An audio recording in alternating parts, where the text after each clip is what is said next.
Hello students, मैं doctor Swati Soni government college Sumerpur से। Last videos में अपन ने पढ़ा था मैथमेटिकल कंसेप्ट पढ़ रहे थे अपन, जिसमें कि अपन ने परम्यूटेशन और कॉम्बिनेशन पढ़ा था, उनके कुछ एग्जांपल्स देखे थे। आज अपन देखते हैं प्रोबेबिलिटी। तो प्रोबेबिलिटी क्या होती है? प्रायिकता बोलते हैं इसे हिंदी में, यानी कि किसी भी वस्तु के होने की संभावना को एक तरीके से प्रोबेबिलिटी कहा जाता है। इसकी वैल्यू होती है A = n, ब्रैकेट में कैपिटल A अपॉन n, यानी कि अनुकूल परिस्थितियां अपॉन कुल घातांक या फिर संभावना लिखी जाती है। प्रायिकता को भी P से ही लिखते हैं, लेकिन साथ में इसे ब्रैकेट में A लिखा जाता है, या फिर इसे NA अपॉन NS के द्वारा भी व्यक्त किया जा सकता है। जैसे अपन गेम्स वगैरह खेलते हैं, उसमें जो डाइस होता है, पासा होता है, वो पासा कितने टाइम में कौन कौन से नंबर्स लेके आएगा, उसकी क्या क्या प्रोबेबिलिटी हो सकती है, क्या क्या प्रायिकता हो सकती है, इसके द्वारा अपन निकाल सकते हैं। तो इसमें है कि डाइस को उछालने पर विषम अंक आने की क्या प्रायिकता हो सकती है। तो किसी भी पासे में 6 अंक होते हैं, 1 से लेकर 6 तक। तो विषम अंक कौन कौन से हुए? 1, 3 और 5, यानी कि 3 तरीके के विषम अंक हुए, ऑड नंबर्स हुए। तो कुल कितनी परिस्थितियां हो सकती है? कोई सा भी नंबर आ सकता है। तो कुल कितनी परिस्थितियां हो सकती है? 6 परिस्थितियां हो सकती है। 1 भी आ सकता है, 2 भी आ सकता है, 3, 4, 5, 6 में से कुछ भी आ सकता है। तो कुल परिस्थितियां कितनी हुई? 6। अनुकूल परिस्थितियां कितनी हुई? 3। अपन को कौन से चाहिए? ऑड नंबर चाहिए, विषम संख्या, यानी कि 1, 3 और 5 चाहिए। तो उसको अनुकूल परिस्थितियां कितनी हुई? 3।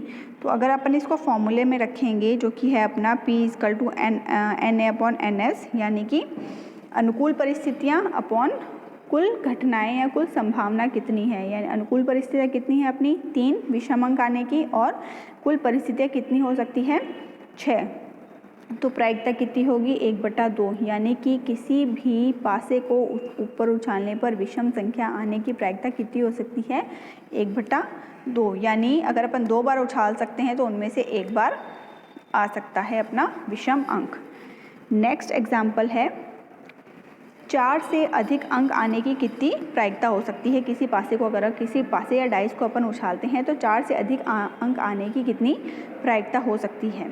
ठीक है, तो कुल परिस्थितियां तो वही 6 होंगी। अपन कुछ भी उछाल सकते हैं, तो 1, 2, 3, 4, 5, 6 में से कुछ भी आ सकता है। तो कुल परिस्थितियां तो यही होंगी, लेकिन अनुकूल परिस्थितियां कितनी हो गई हैं? अनुकूल परिस्थितियां हो गई हैं 4 से अधिक अंक, केवल इसमें 2 ही हैं, 5 और 6। तो अनुकूल परिस्थितियां कितनी हुई? केवल 2 अनुकूल परिस्थितियां हुई।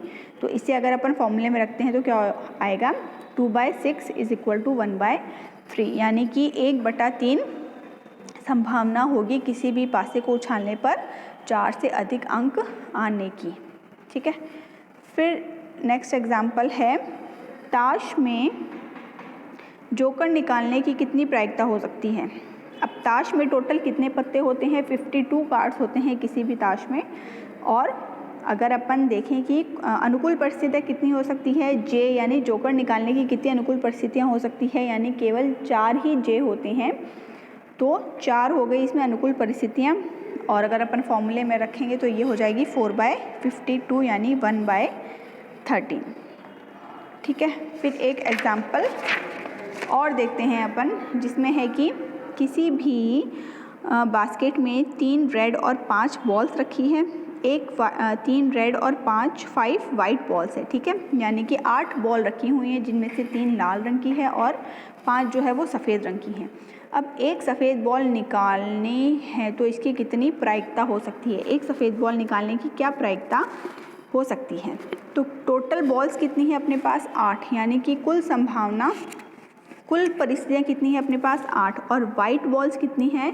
5, यानी इन पाँचों में से कोई भी अपन निकाल सकते हैं। ठीक है, तो अनुकूल परिस्थितियाँ कितनी हो गई? 5, और कुल परिस्थितियाँ कितनी हो गई? 8। तो प्रायिकता के फॉर्मूले में रखेंगे तो अनुकूल परिस्थितियाँ बटे कुल परिस्थितियाँ, कुल संभावना, तो ये हो जाएगी 5/8। तो ये हो गई किसी भी 8 कलर की बॉल्स अगर पड़ी हैं, 8 जिसमें से 3 और 5 वाइट बॉल्स है, तो उसमें से एक वाइट बॉल निकालने की प्रायिकता हो गई 5/8। तो ये है आपके प्रोबेबिलिटी।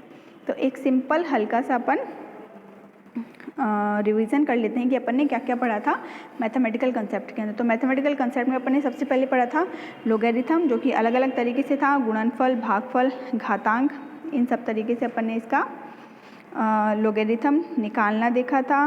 उसके बाद में अपन ने देखे थे सिंपल ग्राफ, 4 या 5 तरीके के ग्राफ। फिर अपन ने देखे थे डिफरेंशिएशन किस तरीके से किया जाता है, कौन कौन से फॉर्मूले होते हैं, किस किस तरीके से इनके मान निकाले जाते हैं, तो ये डिफरेंशिएशन देखा था। फिर इसके कुछ एग्जांपल्स। उसके बाद अपन ने देखा था मैक्सिमा और मिनिमा, उच्चिष्ट और निम्निष्ट किस तरीके से निकालते हैं। और फिर अपन ने देखा था इंटीग्रेशन, जिसके फॉर्मूले देखे थे प्लस माइनस वाले, गुणनफल वाले, और जो सिंपल उसके जो आपको याद ही रखने पड़ेंगे, जैसे साइन एक्स का कॉस एक्स और कॉस एक्स का साइन एक्स का माइनस कॉस एक्स और कॉस एक्स का साइन एक्स, ये तो होता है इंटीग्रेशन में। और डिफरेंशिएशन में क्या होता है, इसका उल्टा होता है, साइन एक्स का होगा माइनस साइन एक्स का होगा सिंपल कॉस एक्स और कॉस एक्स का होगा माइनस साइन एक्स। इसके बाद अपन ने देखे इंटीग्रेशन के कुछ एग्जाम्पल्स। फिर देखा अपन ने परमुटेशन और कॉम्बिनेशन, इनके फॉर्मूलेज, और लास्ट में अपन ने देखी प्रोबेबिलिटी किस तरीके से अपन निकालते हैं, अनुकूल परिस्थिति बटे कुल संभावनाएं या कुल घटनाएं। तो ये बीएससी फर्स्ट ईयर की मैथमेटिकल कंसेप्ट वाला अपनी यूनिट कंप्लीट होती है। Thank you.